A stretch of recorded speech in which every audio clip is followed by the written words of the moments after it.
Pemirsa masih di Sindo Malam bersama saya Raditya Ayu. TNI tengah memproses administrasi pemulangan jenazah Prakar Riko Pramuda. Saat ini 4 prajurit TNI yang gugur tugas di Lebanon.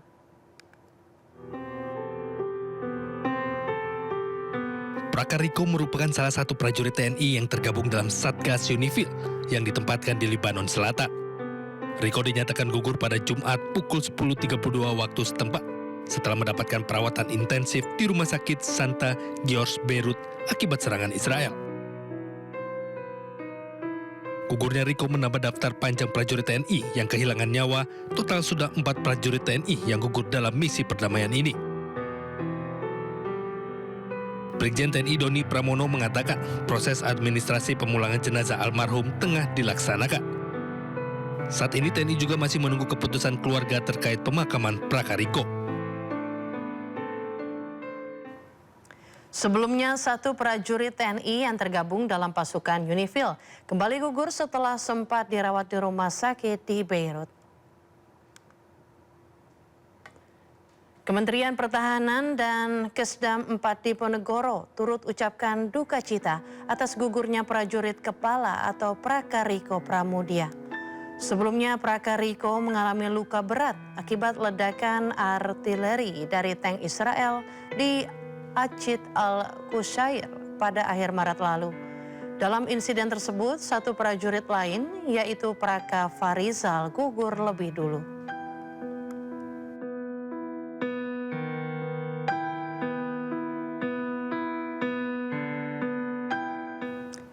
Kementerian Luar Negeri menyampaikan duka cita atas gugurnya Prakar Riko Pramudia. Pemerintah mengutuk serangan Israel yang mengakibatkan pasukan perdamaian PBB di Lebanon gugur.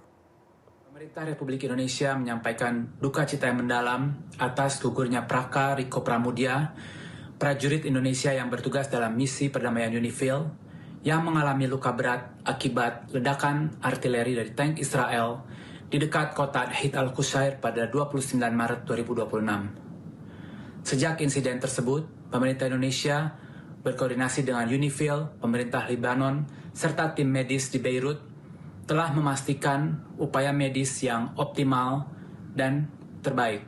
Indonesia kembali mengutuk serangan Israel yang menyebabkan gugurnya Peacekeeper Indonesia. Serangan terhadap pasukan perdamaian PBB merupakan pelanggaran serius terhadap hukum internasional dan dapat dikategorikan sebagai kejahatan perang. Pemerintah Indonesia juga kembali mendesak PBB untuk melakukan investigasi yang menyeluruh, transparan, dan akuntabel untuk mengungkapkan seluruh fakta dan memastikan pertanggungjawaban atas insiden. Ya, kita beralih ke dampak konflik Timur Tengah. Di bawah kendali pasukan Garda Revolusi Iran, sejumlah kapal masih terjebak di Selat Hormuz. Di bawah pengawasan ketat IRGC, kapal-kapal terlihat menunggu izin untuk melewati Selat Hormuz. Hingga saat ini, Selat Hormuz tetap berada di bawah kendali ketat Angkatan Laut Korps Garda Revolusi Islam. Kapal militer dan kapal milik negara-negara yang memusuhi Iran tidak diizinkan melewat.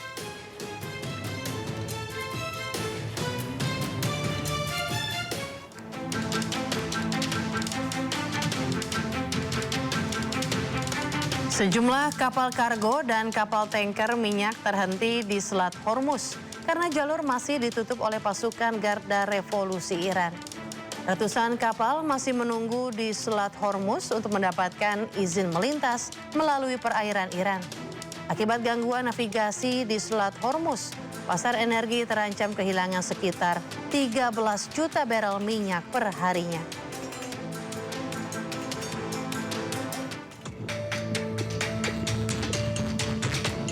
Korps Garda Revolusi Iran atau IRGC menaiki kapal kargo yang dicegat di Selat Hormuz. Personel militer Iran kemudian melakukan pemeriksaan di atas kapal. Kedua kapal melanggar ketentuan diidentifikasi bernama MSC Francisca, memiliki keterlibatan dengan Israel. Sementara 1 kapal lagi bernama Epamidones dan IRGC menyatakan kedua kapal dicegat setelah berusaha tinggalkan Selat Hormuz secara diam-diam.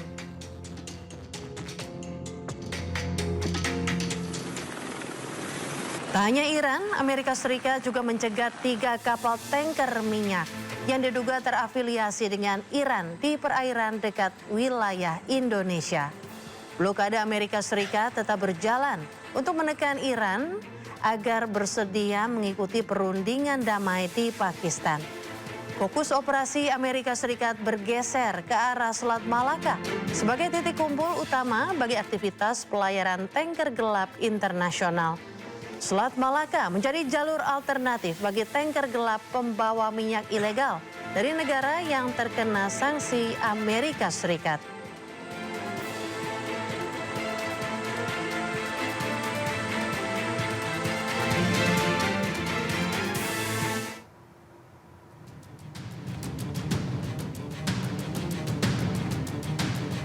Sementara itu, Komando Selatan Amerika Serikat merilis video kapal meledak saat kontak dan melepaskan kepulan asap ke udara. Serangan kinetik mematikan dilakukan Southern Spear. Intelijen menunjukkan kapal bergerak di sepanjang rute penyelundupan narkoba. 2 teroris narkoba laki-laki tewas. Tidak ada pasukan militer Amerika Serikat yang terluka.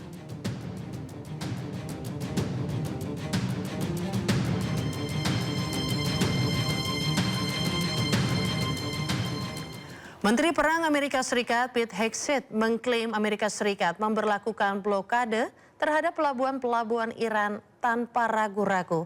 Ia juga mengatakan sebanyak 34 kapal dipaksa putar balik.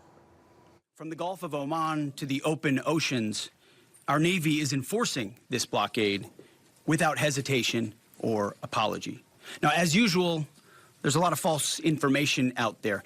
I'll say this, every ship that the U.S. believes meets our criteria, either Iranian ships or to and from Iranian ports, has been turned around. As of this morning, 34 total.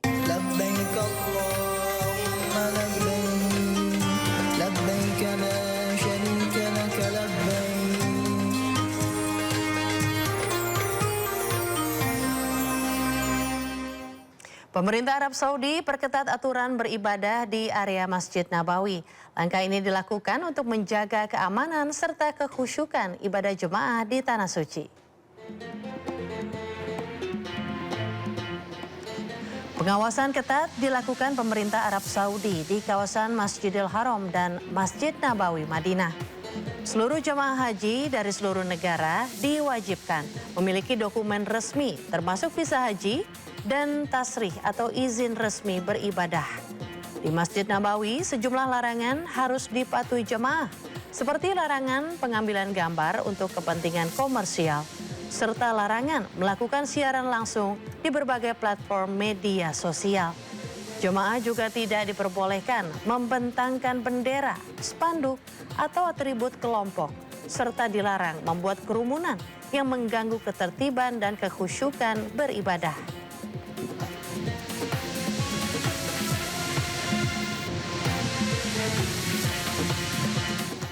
Meski mengidap demensia dan kadang meminta pulang, kasus ini dialami seorang lansia jemaah calon haji di mana berangkat bersama 393 jemaah calon haji Kloter 3 Embarkasi Cipondo. Petugas menggendong Masua Maruf, nenek 75 tahun di Bandara Soekarno-Hatta, Tangerang, Banten. Nenek ini bagian dari rombongan 393 jemaah haji Kloter 3 Embarkasi Cipondo, Banten akan berangkat ke Arab Saudi.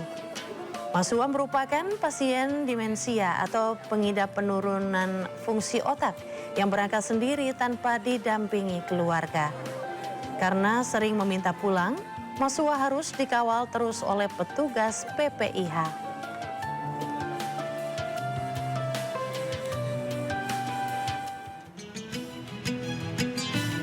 Ya, sementara itu keterbatasan fisik tak menghalangi niat Basarjo untuk berhaji ke Tanah Suci. disabilitas netra asal Kulon Progo, Yogyakarta ini mantap berhaji demi memenuhi panggilan hati. Demi memenuhi panggilan ke Baitullah bersama anak istrinya, lansia 71 tahun ini rela menjual kebun. Kisah ini menjadi pengingat bahwa dalam keterbatasan selalu ada kekuatan.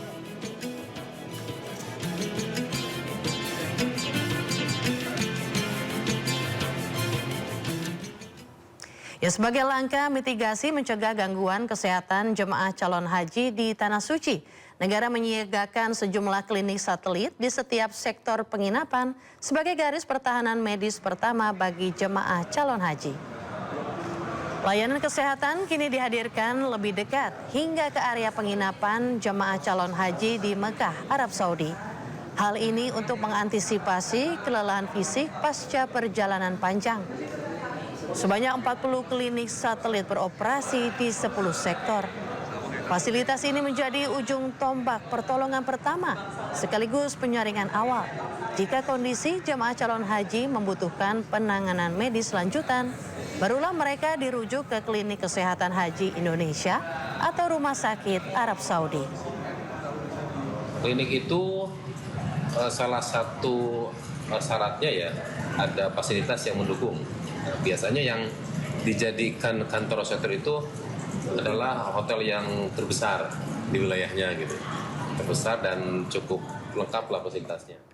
Ratusan calon jamaah haji asal kota Pasuruan, Jawa Timur punya cara yang unik menandai koper mereka. Mulai dari boneka hingga pita berwarna-warni. Ya, beragam cara dilakukan 273 jamaah calon haji kloter 10 asal kota Pasuruan agar koper miliknya tidak tertukar koper milik jemaah lainnya. Meski tidak dianjurkan, gantungan mencolok sengaja dipasang agar mudah dikenal. Ratusan koper haji juga dilengkapi identitas jemaah calon haji berupa kartu pengenal dan foto.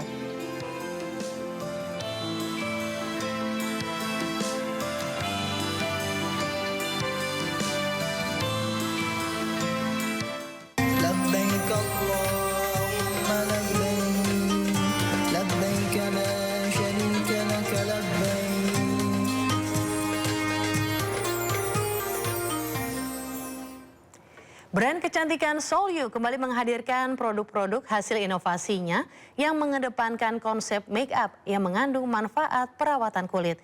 13 produk dikenalkan sekaligus bertepatan dengan acara gathering bersama distributor dan key opinion leader yang diselenggarakan di The Residences Park Hyatt Jakarta. Brand kecantikan lokal Solyu memperkuat kolaborasi dengan distributor, key opinion leader, dan kreator konten melalui acara gathering bertajuk Solyu in Her Light yang digelar di The Residences Park Hyatt Jakarta.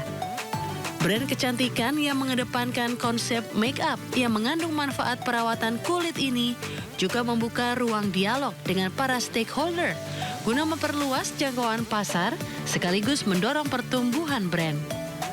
Dalam kesempatan ini, Solyu juga memperkenalkan 13 varian produk terbarunya sebagai bagian dari inovasi yang dirancang multifungsi serta karakteristik kulit perempuan Indonesia yang beragam. Jadi kita ngadain gathering, basically itu untuk para distributor, seller, KOL, afiliator yang we work together with, supaya lebih kenalan lebih baik lagi dengan Solyu, supaya bisa berdialog, supaya kita ya kedepannya untuk bisa bertumbuh bersama-sama dengan Solyu. Mengusung filosofi pancaran jiwa cantikmu, Solyu menekankan bahwa kecantikan bukan soal standar, melainkan bagaimana setiap perempuan mengenal dirinya dan berani mengekspresikannya. Dari Jakarta, Camar Haenda, Erin Nugraha, iNews melaporkan. Terdengar tembakan saat acara makan malam Presiden Amerika Serikat Donald Trump dievakuasi. Selengkapnya usai jeda berikut ini, tetaplah di Sindo Malam.